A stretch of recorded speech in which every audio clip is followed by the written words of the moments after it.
Hey everybody, how's it going? Hope you're having a lovely day. Today I wanted to go over a story that I've gotten many emails about, which is New Orleans using AI for 911 calls. For those of you who are outside the United States, 911 is a number that you dial on a phone in the United States if you have an emergency. Even if you have no phone service and you're dealing with a disconnected cell phone, you can still dial 911 and somebody will immediately pick up and say, fire, police, or ambulance. Who do you need? It's a number that will immediately send the location of your device to the 911 operator, so they immediately know where you are. There's somebody who's going to pick up and they're going to make sure that you get the help that you need. This is something that I don't want going to AI for a number of different reasons, as I've gone over on the channel many times before. Sometimes I can ask AI to do something for me and it will just admit when it gives me an answer in 20 seconds on something that should take hours for a human, at least half an hour for an AI, that it just fucking made it up.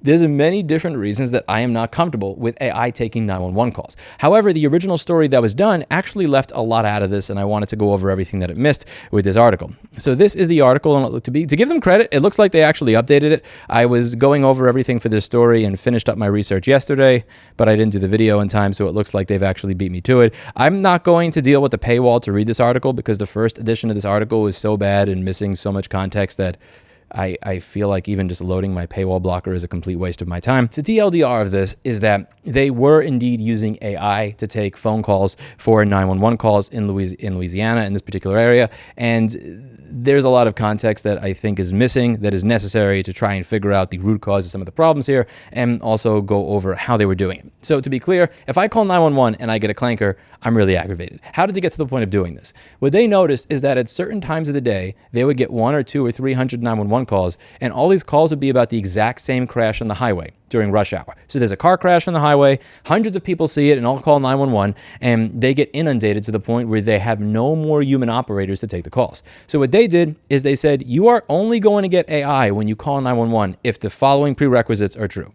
A, we have nobody to take your call. B, you are within 100 to 200 meters of the car crash that we have already in our system that we know is going on and we've dispatched somebody to.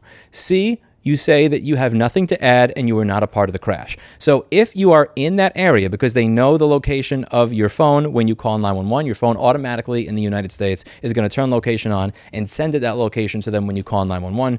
Again, like there's privacy, and then there's somebody's trying to stab me and they're 5 minutes away. You know, like there are times when privacy just isn't as important. It's going to send your location directly to the cops, and they are going to know whether or not you are within 100 to 200 meters of the crash. The reason I say 100 to 200 is because I've read a bunch of different sources and I've seen it stated differently in these different places. I don't know if it's exactly 1 to 200, but if you're within 1 to 200 meters of a crash that has already been identified by the 911 operators as being dealt with, you get routed to the AI only if you say that I have nothing new to add and I was not involved in the crash. Now, some of you may be saying, well, what if I have an accent? What if I want to say I'm involved in the crash? What if I say I'm calling about something else and it misunderstands me because AI can do that? And yes, if you have a very thick accent, if you say something differently because you're worried, perhaps it will misunderstand you, and that is a conversation that we should be having, but we need to be having this within the context of how they implemented the system. There is a massive difference between we decided to implement AI to replace 911 callers or just to deal with 911 calls versus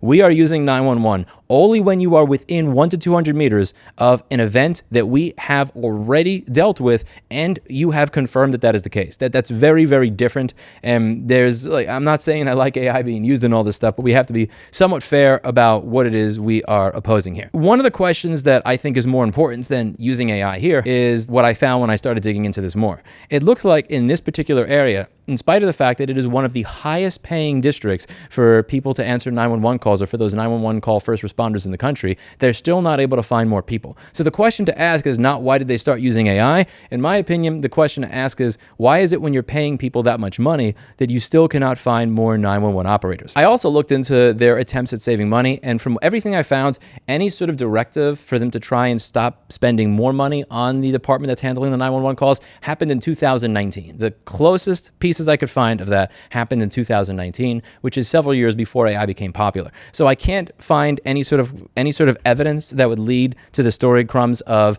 AI came out, let's figure out how to save as much money as possible. I can't find every storyline here of the people who chose this particular system get paid paid from the company that operates this particular AI 911 system. There's no story there like there was in Taylor, Texas.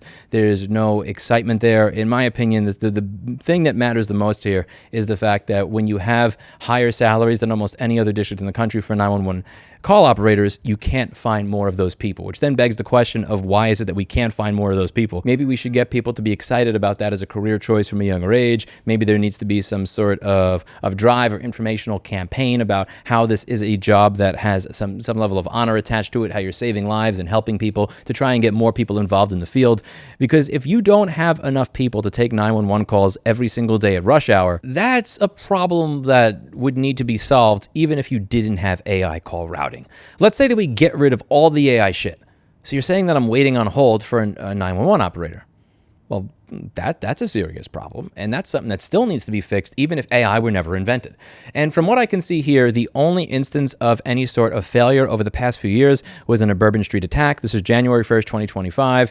There was a truck that attacked and killed 14 people. An AI agent answered the first 2 911 calls in this instance before routing them to a human, and for about 20 seconds, the incident was classified as a hit-and-run crash rather than as some sort of psychoterrorist attack. That is a problem, and I'm not going to say that it's not a problem, and I'm not going to simp for the AI. But to be clear, if you don't have enough 911 agents to answer calls, over the course of 2 years, it's really easy for me to imagine 20 seconds also leading to some sort of other clusterfuck if the person is just on hold. And again, I'm not trying to say that AI for 911 calls is a great idea.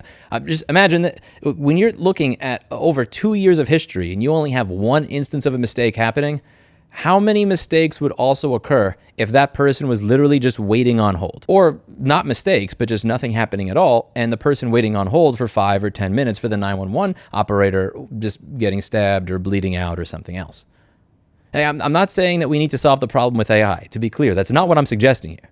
But if we don't have enough 911 operators, that's a story, and that's a problem, and that's something that really needs to fucking get fixed. Because when you call 911, you don't want to be on hold for 10 minutes while you're bleeding out, because we as a society have not figured out how to get enough people to be excited about the fields that really fucking matter. For the last 15 to 20 years, you've heard a lot about becoming an engineer, you've heard a lot about becoming a programmer, a coder, a cloud engineer, a data engineer, scientist, all this other shit, but we do need people to pick up the phone when somebody calls and says, I got stabbed, I'm bleeding out in the sidewalk, please help me. You don't want to be on hold for that. That's not when to say your call is very important to us. Let me know what you think in the comments down below. And if you think I've gotten anything wrong, do edit the article. I include all of my sources down below for anybody who's interested in learning more about this story. I really do believe that this is one of those cases where we're talking about AI, when the real story lies with the fact that we can't find enough people to fill the fundamental jobs that are the backbone of our society. You could get rid of all the AI discussion in the world, and that shit's not going away. See you in the next video. Bye now.